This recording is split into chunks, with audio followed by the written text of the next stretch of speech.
तुला समजायचं म्हणल्यावरती तुझ्या मनात जन्म घ्यावा लागेल. अशीच आहे मी. कधी कधी मलाच काय कळत नाही. बरं बोल, कशाला बोलावलं होतंस? तू म्हणला होतास ना तुझ्या नवऱ्याला सोडून ये. तयार आहे मी तुझ्याकडे यायला. म्हणावरा त्याचं काय? आपल्या आनंदापुढं दुसऱ्याचा विचार करायचा नसतो. बघल त्याचं तो. खरंच काय?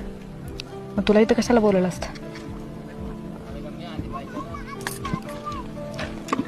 तू दुसऱ्या मुलीसोबत लग्न करतोय हे मला पण सहन होईना. हेच पाऊल जर आधी उचलला असतं ना हे सगळं झालंच नसतं.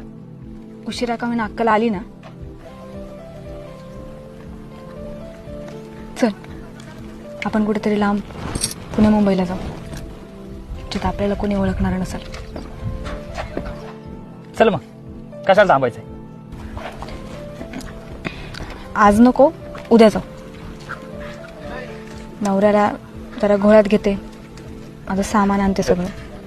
उगाच कुणाला शक नको यायला ना. चालतं, तू म्हणशील तसं. मग उद्या 12 वाजता पुलाच्या जवळ येऊन थांब.